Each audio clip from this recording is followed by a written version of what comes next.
Questa esperienza arricchisce il cuore. Ogni volta che si va a fare servizio si riceve sicuramente molto di più di quanto si riesce a donare alle persone. Bastano un naso rosso e un camice con il bavero rosso e le maniche a righe verdi e gialle per portare allegria là dove un sorriso a volte ha la stessa importanza ed efficacia di una medicina, di una terapia. Da 10 anni nel Tigullio quella che viene chiamata clown terapia ha i volti e i nomi d'arte anche dei volontari di VIP Camuggi Levante Ligure, l'associazione che opera nei reparti ospedalieri dell'ASD 4, Chiavari, Rapallo, Lavagna, Sesti Levante, al Gaslini di Genova e in diverse residenze per anziani del Tigullio. È un volontariato particolare il nostro, perché pur essendo un volontariato delicato, di ascolto, in cui bisogna saper stare vicino alla sofferenza, è però anche una modalità di stare che porta un'energia molto elevata e quindi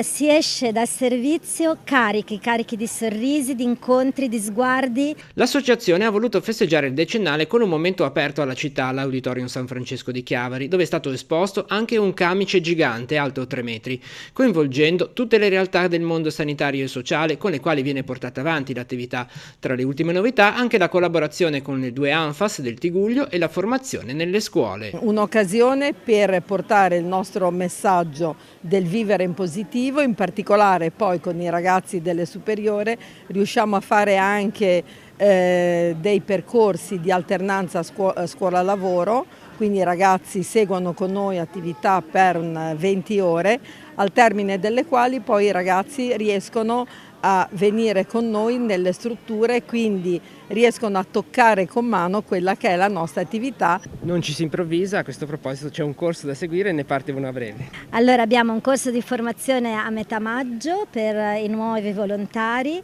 la nostra formazione poi continua per un intero anno con un tirocinio di 100 ore che prevede sia formazioni serali sia corsi intensivi di interi weekend dove ci si specializza su una tematica particolare. Al termine di queste 100 ore di tirocinio, che dura circa un anno, si è finalmente clown formati e quindi si entra a pieno titolo nelle equip di servizio.